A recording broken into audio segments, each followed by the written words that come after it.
Hello and welcome to the Bike Century. My name's Ben and today I'm going to be showing you around the Zero dsr-x. Now we are Zero main dealers now. I've been doing it for a little while. Really impressed with the brand, as no doubt you've probably noticed with all the events and stuff we've been holding. The dsr-x is the flagship of the Zero range, I would say. It's aimed at the, and I say this very loosely, the sports touring market. I would say the daily use commuter, the occasional tourer market myself, given the fact that it is electric and the range is somewhat limited compared to full-on tourers, but that's a debate for another day. The dsr-x, as I say, it's the flagship. I mean, it's unbelievably well put together. Zero, obviously a Californian company, manufacture the bikes and then ship them over to the UK. The idea of this video really is not to convince you that electric is for you or it isn't for you, but mainly just to give you a bit of an overview about what the bike does, what it doesn't do, and to give you an idea about the build quality and some of the features. So before we get into the electric bit, let's just talk about the chassis. So Showa forks, long travel forks, as you would expect for any adventure style bike. It's paired with J1 brakes, which are a subsidiary of Brembo, and they've got 310mm discs with ABS. And obviously you can see it's got braided lines there, so right from the go you've got a really good front end. It's paired with Scorpion Trail Attack tyres. These are kind of one of our go-to tyres for any kind of big traily adventure style bike. They work very well, deliver good edge grip and good rain grip as well, so straight away lots and lots of positives to be had there. The actual bike's available in two colours. This is like a pearlescent white. They also do it in like an eggshell green. It's like an olive green, I suppose I should say. Bulbed indicators, and you've also got these really nice projector style headlights that are tucked under the front fairing. This has almost like an Apple kind of feel to it, I have to say. The look and the quality and style and everything like that, it's very clean cut. Obviously the styling is somewhat some might like it, some might not. I personally think it looks really good. At the back we've got an adjustable rear shock, so you've got a remote adjuster for preload and you've got high and slow speed compression dampening. So if you were to load this up with luggage, and one of our feature bikes inside does have full luggage, you're sure you'll be able to find that on the website. You will be able to adjust that very easily. At the back we've got a 17-inch wheel.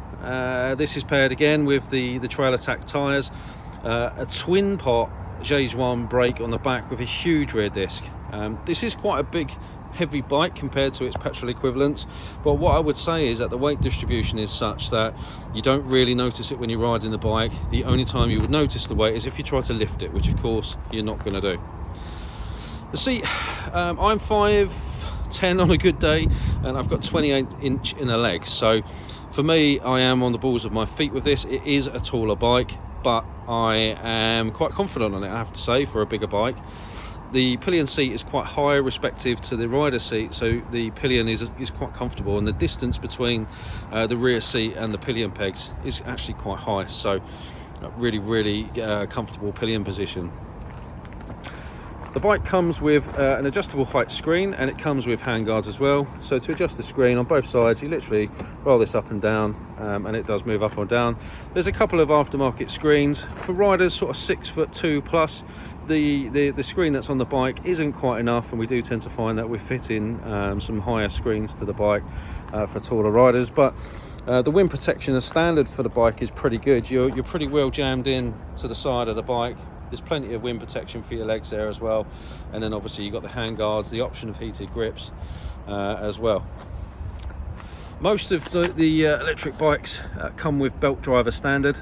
Obviously it's one of the perks of electric bikes is that they're very smooth anyway, so when you put a belt drive on there, it just removes lots of noise and lots of rattling and some of the maintenance as well. And of course that's one of the benefits of going electric over a standard petrol bike, but more on that later. So you can buy a chain conversion kit for this, so if you were serious about taking this off-road, and I know some of you were at ABR Festival taking these off-road, they're more than capable.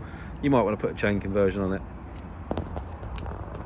So the electric side of it, this is a lithium ion ZF 17.3 battery, and to most of us that doesn't mean a great deal, but generally speaking, if you divide that number by 4, that is the amount of time it's going to take to charge from a conventional plug socket.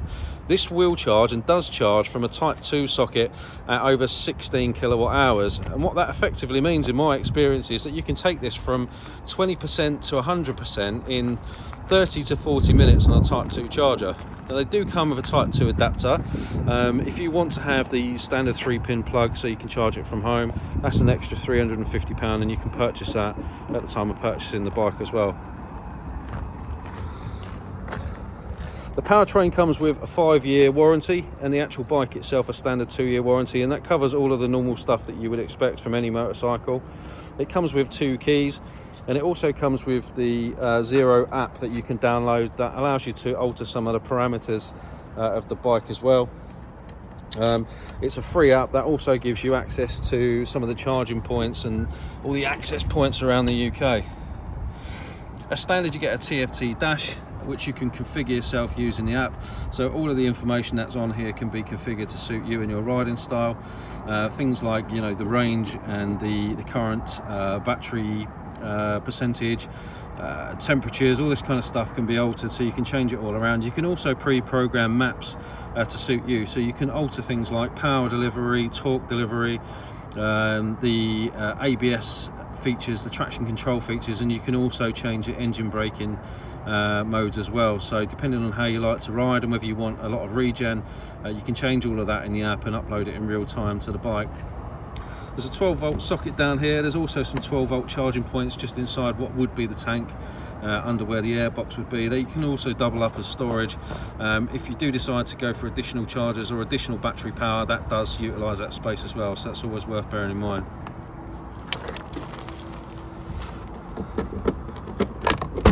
So compared to a traditional bike, obviously there is no fuel tank, and so you do have this large space here. As I've already said, you're probably going to use this space to put your charging leads and stuff like that in, and there is also a 12-volt USB socket in there as well, so if you want to charge your sat nav, your phone, stuff like that on the go, you absolutely can. Charger on the bike is a standard type 2 charger. As I said, you get an adapter lead that will allow you to use most type 2 chargers at petrol stations, and then the app will help you to find that. It's a really simple charge process. We've got our own type 2 charger, so I will just give you a quick demonstration of how that works.